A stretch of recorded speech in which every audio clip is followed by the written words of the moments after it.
Before we get started, please consider smashing that like button and subscribing if you enjoy our content. Don't forget to hit the bell to turn on notifications for future updates. What's up, Darkalicious? My name is Lydia.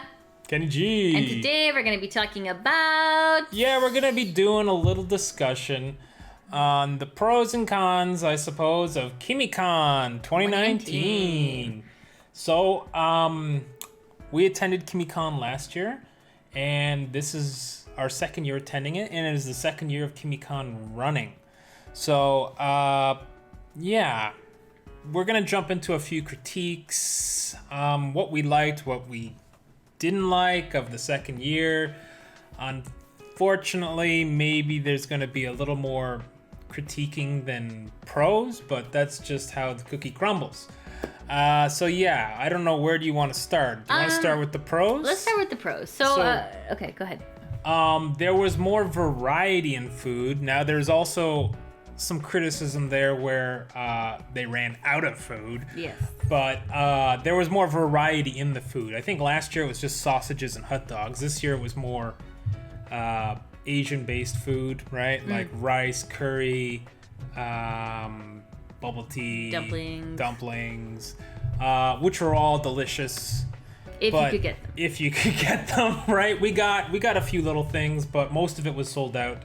And that was only at like 3 o'clock on the Saturday. On the Saturday, right? Which is kind of like, Saturday is your day. Yeah, that's the prime time, right? So I'm assuming Kimikon is not really controlling that, right? Like, they have food vendors come in. No, it was Kimikon. The cafe was Kimikon. Yeah, but the other ones aren't Kimikon. The one tent was a Kimikon tent. And then, was it? Yeah. Was the tent that was sold out the Kimikon tent? That was it, yes. Oh, wow. And then I didn't realize that. There were the Pikachu guys. They sold out of food. And then there was the bubble tea guy who... does custom bubble tea, but not today. Not today. It's like, oh no. So this convention is more heavily based, well, from my understanding, art-based. Is very art-based. So like, there was, I would say probably maybe 80% of the vendors were artists. Yes. And then maybe 20% were just like, people who sell like figures and kind of random stuff. It's all mashed together. So you got to think like, for example, on bigger cons, they might have an artist alley, a dealer's room, and like panels, and they're all separate, right? Yeah. Whereas here, it's all mashed together in one room. One giant room. So, but it's like, it's really strange. The problem with that is you've got many sounds competing with each other. Yes. Right? Yes. So let's call that. Is that number one or is that number two? I guess that would be number two after the food issue, right? So number two is the sound. You're in like a fairly... Would you say it's a medium-sized hall? It's not that big. No, it's not, but... It's big, but it's not that big. And it's like cement walls, and sound is bouncing off everything. Yes. And so you've got like a video game section set up, and it's very loud. They've got like eSports going on, which is cool. That was one of the pros that I wanted to mention, was it was cool that they kind of had like an eSports thing kind of going on. I really like that because I like eSports. But it also seemed limited to fighters for the most part. I would have liked to have seen like some PC, like 1v1 StarCraft 2 or 5-on-5 Overwatch or League of Legends or something, like other stuff other than just fighters. I did see they were doing Catherine as well, though, at some point. But anyways, audio issues aplenty. Yes. Right? So they have the video game section, and it is right next to all of these booths, right? So at one point we were trying to talk to members of 1-2-Shine. Yes, and it was like you'd have to yell at them to get to be able to. You know that feeling like when you're at a concert and you're trying to like yell over the music? It's like that, right? And then at the same time as you got the video game stuff going and it's like booming loud, you've got the prime stage, which is also booming music, right? Or a guy on a microphone talking. And it's like, whoa, these two audios are clashing, and you've got the sound of just people. Oh, hang on, I'll get to that too. Then you've got just the noise of just people talking and whatnot. So it's, that chatter noise. Yes. And then on top of that, they had Annie Maple doing DJ, which was cool as well. Yeah.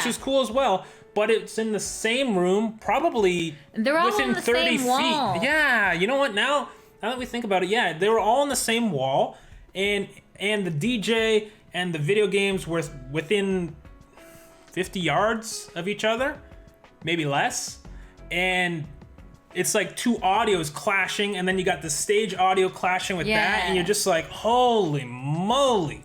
Yeah. And then at one point I was attending a panel, and all I could hear was the stuff going on in the hallway. Anytime someone opened the door, anything the panelist was saying was just, you can't hear it. Yeah. You can't hear anything they're saying. Yeah. They also didn't give the panelists microphones, right? At least the panel I was in. Maybe there were mics somewhere, but they weren't at the panel I was at.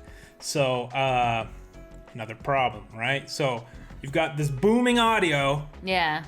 That's like it's coming through the door to the panel room, right? And then on top of that, they don't have a mic, so you can't even hear the panelists very well, right? So, audio. Number 2, that's the issue number 2. Well, you wanna? Yeah, it's kind of like, the vendors were kind of in weird spaces too. Like, there was this one vendor, she had like vegan stuff. But for some reason she wasn't in the food section. So people were being turned away from the food section Because they were out of food. But then this lady, she actually had amazing food and decently priced. And some people didn't know it was there. But yeah, that's the thing, right? And then unless you went up and down the aisles to find this lady. And then we just happened to be at that booth, and someone came by and is like, is this art or is this real food? Right? And it's like it's food. Because it's a real donut. Because she was with the artist, right? So it's she was with the artist. Is this like prop food or is this food? And it's like, no, it's food.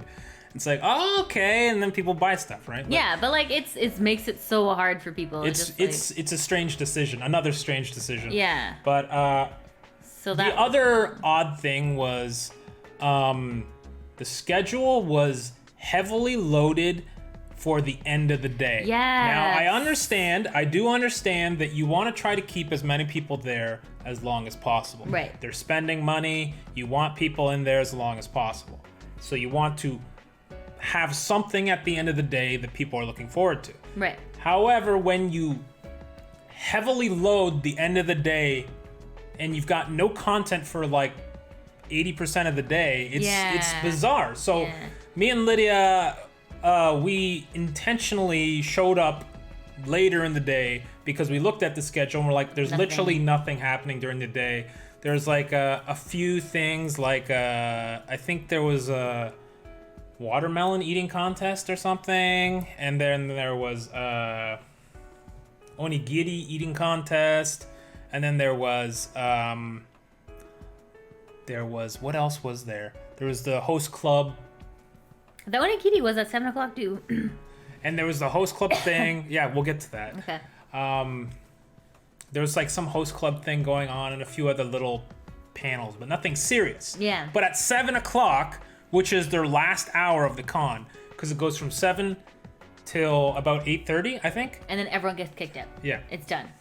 So it goes from 7.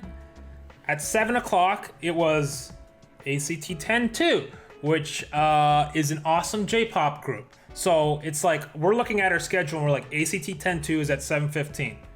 Hidori Rose, very popular cosplayer, her panel was at 7:30. 3D printing workshop was at 7. So these are 3 different things. We all were like, yes, yes, yes. Yeah. Number 4, Annie Maple's onigiri eating contest. Yeah. At 7. And it's okay, you've got 4 major events and they're all at roughly 7 o'clock or within 15 minutes of 7 o'clock. And you're like, there's no way I can do them all. I have to pick one. Yeah. Right?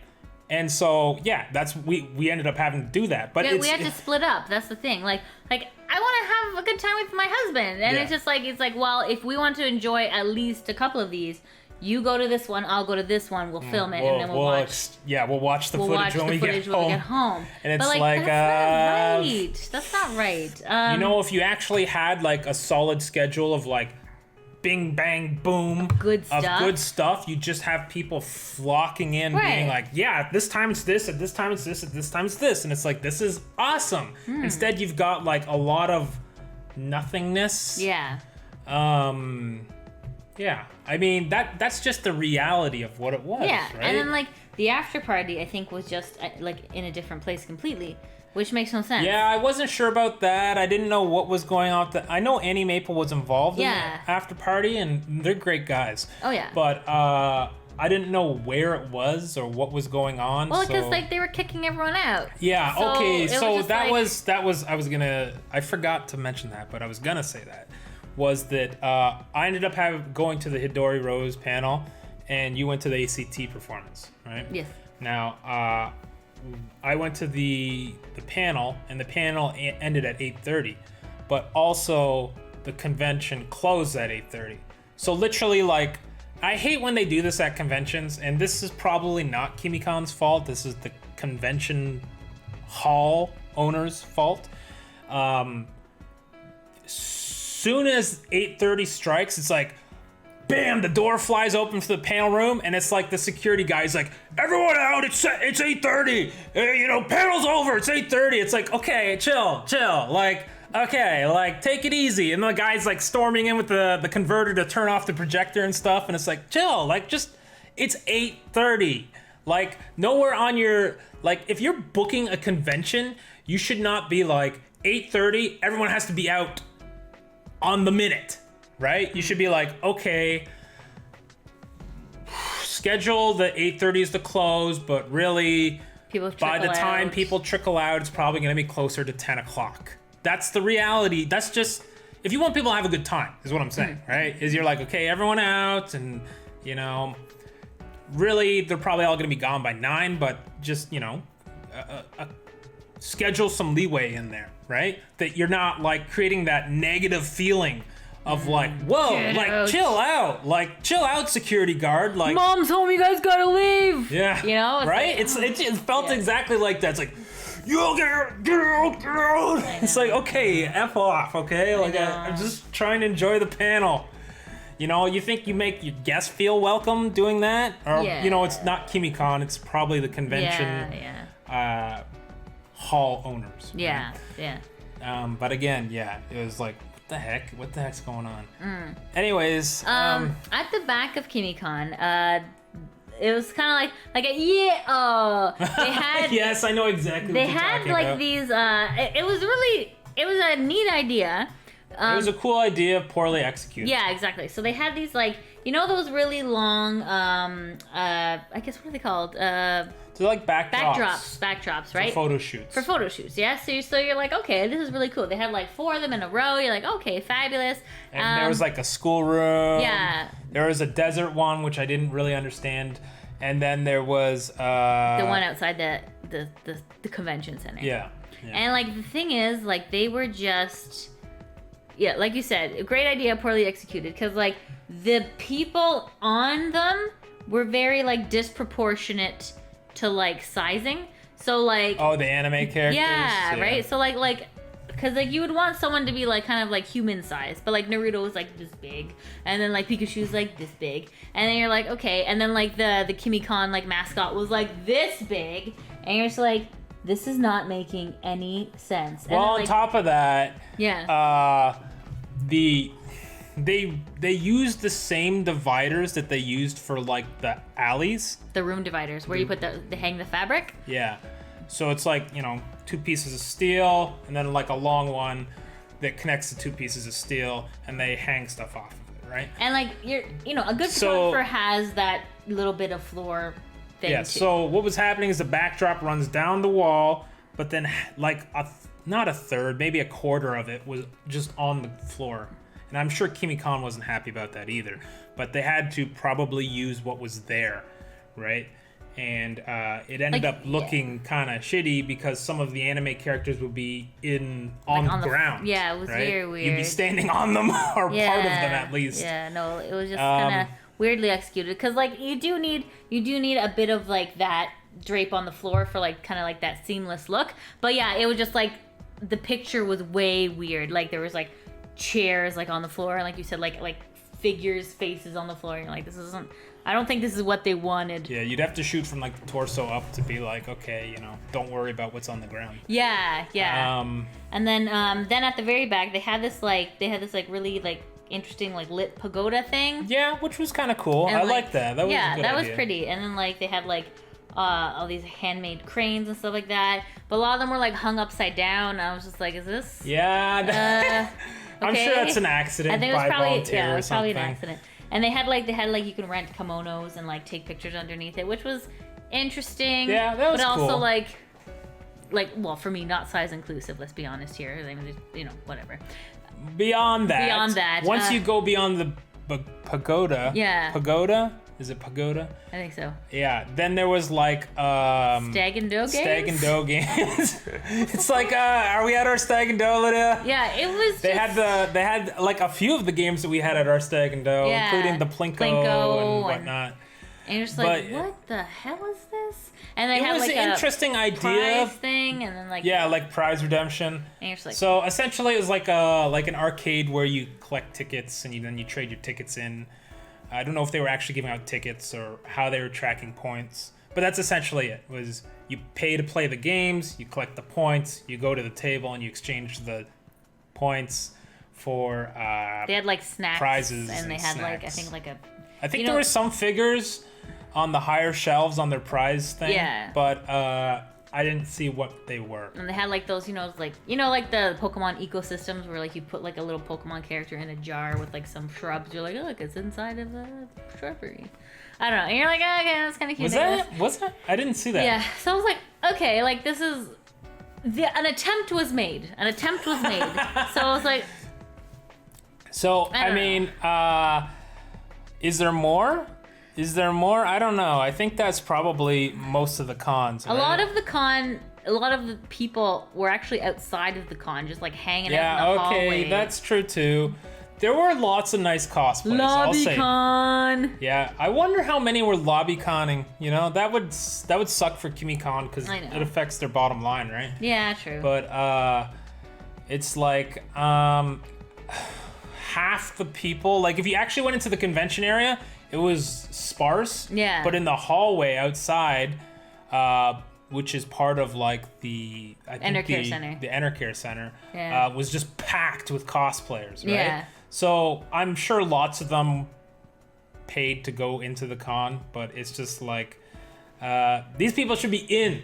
These people should be in the convention. It's like hot in there and it's noisy. I think, was it getting hot in there? I think it was getting a little sweaty. It was just like there's no like ventilation. There's just like, it was just like too much. You know what I mean? It was just like headache inducing and boring at times, which was like really. Well, it kind of sucked when we showed up at like 2:00, right, or 1:00 in that area, and we were like, okay, let's check out things, and we were done by like 3, roughly 3:30, something like that. We had already walked the entire place and talked to everyone we knew and blah blah blah, and then we were like, okay, well we have 4 hours to kill until the heavy backloaded schedule kicks in, right? So I was like, let's go check out the eSports thing. And I was like, they're just playing Tekken. Yeah. If they were playing Dragon Ball FighterZ, I would have been much more interested in it. But they were playing Tekken, so I was like, Yeah. And then a lot of our friends who were like, oh, did you guys eat anything? They're like, yeah, we just ordered Uber Eats. I'm like, that's good on them. But at the same time, it's just like, Kimikon, that's like money lost for you. You literally have people wanting to give you money. And people who are hungry, and you're like, no, sorry, like we have no food. Like, it's just like, then someone get in the car and go get some freaking food. Go buy some more beef, okay? Like just it takes one person in a car and 20 minutes, or call like one of those like delivery services, or Ubers or something, and be like, "Yo, go to the grocery store for me. Get me 50 pounds of beef and rice, and I'll give you $100 tip or something." I don't know. I just like like, cause you were making money like hand over fist. Yeah, it's like $40 for the pass, so you gotta imagine you've got a crap ton of people there. You gotta be making something. I would hope, but again, they're hosting it at the Enercare Center, which is right down in like the core of Toronto. Center. So that's right inside the crazy. exhibition, which has gotta be expensive as hell. Yeah. I don't know how they're doing it, but I mean, good for them. Yeah. Yeah. Yeah. I mean, what else is there to say? Or do you? Okay, so we've said a lot of negative. Do you know any pros? Well, I mean, hold on. Give me a second here. Okay. Okay, because a lot of times, like the smaller conventions, there is a bit more community feel. Yes. But in this particular case, because of the venue, it kind of kills it. Feels corporate? Yeah. Yeah, it feels corporate, even though it actually is kind of still a community right. event. Yeah, if that makes sense. Because of the location. Yeah. It's... You know what? Yeah, totally. Because if it was in like... Because normally, like, conventions start off, like, in a hotel. And you have the conference center, you have the little panels. And you have the hotel room parties. And it's all like, hee hee hee, so much fun. I'm having so much fun. And it's all in, like, one space. You know what I mean? But, like... Granted, there was a hotel across the street from the Enercare, but it was just like that looked like a really super fancy hotel. It's in the exhibition so area, it's like I don't think congoers can afford this one. Yeah. Like it was like Hotel X, and I'm just like, whoa, like that's not even like a franchise I've ever heard of. And that's ain't the Holiday Inn. It's their personal one. Right? Yeah, so I think maybe if the venue changed to something a little bit more like chill, hotel. I think I feel like it might help a little bit, but like I understand that they want to flex on people and be like, yeah, we're at the Enercare Center, yeah, you know, that is kind of like cool, but it's also kind of like it's not really accessible, like for I guess it is and it isn't, I don't know, it just doesn't feel I don't get that Juju vibe. More than that, even though that was definitely a factor, was just the fact that you had so much competing sound that it was like it was like insane. It was I would say, in my personal opinion, and this is just my personal opinion, the audio issues there were the number one problem with the con. More than anything else, in my personal opinion, the sound was a problem. It was a major problem. You couldn't communicate with people who were at the right in front of you, right, like literally 5 feet from you. Yeah. Never mind, like anything else, right? For me personally, I think the major thing is scheduling. I think that you need better stuff throughout the day. It's very you need to stagger your schedule, right? Yeah. Let's just say you're the person who made the con, right? Who's probably gonna watch this and hate our guts. Yeah, probably. Sorry. If you're that person, you think you would be like, okay, how can we stagger the schedule so that there's something at least every second hour that is interesting, you know? Maybe we have a panel, then people, you know, frolic and go around and shop. Then there's another panel or another stage performance. However, most of the stage performances weren't insanely like attractive, like right? Stellar, you mean? Like okay, we wanted to see the lady who sings You Mamie, or I think that's how you pronounce it, but she was the first performance right in the morning. Oh, Milky Way. Yeah, she's from Milky Way. Oh, she's from Milky Way. Yeah. We wanted to see her, but then it was like, okay, but then after her there's like a 7 or 8 hour gap until there's something interesting. So it's like, I'm sorry, I don't want to sit around on the concrete floor or whatever for 7-8 hours, you know, like I said, like we literally finished the con in an hour. Yeah. You know. Yeah. I mean, I was trying to say something positive, and now we're back on.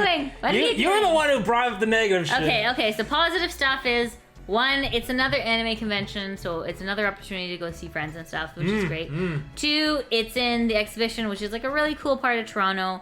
3, They had a few J-pop performances. They did have some J-pop performances, which was cool. We really appreciated.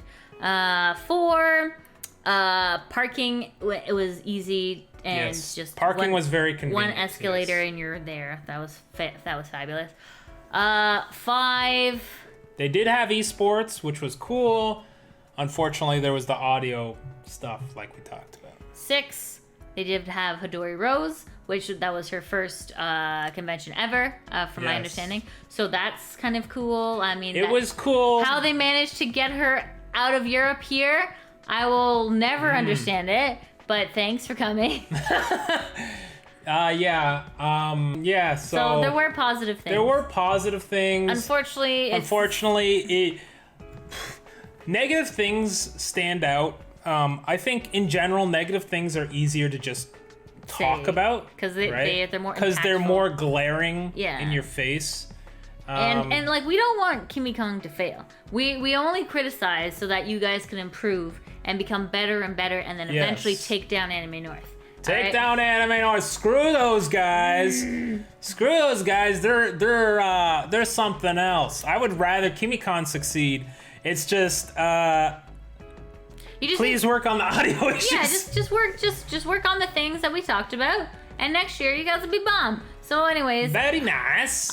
Let us know in the comments below what you thought of Kimikon 2019 and what your critiques and your positives were. And let us know. We want to discuss. If you like what you see, please hit the subscribe button. Give us a couple likes and a share. Likes are very important for our channel. It gives our tiny channel exposure, and we need to go big and strong, just like Kimikon. Yes. If you want to follow us on Twitter, our handle is YouAreDorkalicious, and we also stream live weekly on Twitch. Our handle is super_Dorkalicious, and we'll see you next time. It's been Lydia. KG. It's been fun dorking out with you. Bye. Bye. Hey guys, this is Lydia. Thank you so much for watching our video. If you like what you see, please hit the subscribe button. Give us a couple likes and a share. The likes are super important because every time you like, it gives our channel a bit more exposure. So please like. If you don't want to follow, at least like. Please, please, please. Also, if you want to chat, please leave a comment down below. Also, if you want to chat more frequently, we are on Twitch. The channel is called super_Dorkalicious, and we stream pretty much daily, and we stream like video games, karaoke, fun stuff. So just pop on over to Twitch, super_Dorkalicious, and definitely engage with us. So but for now, please like and share and subscribe, and we'll see you next time.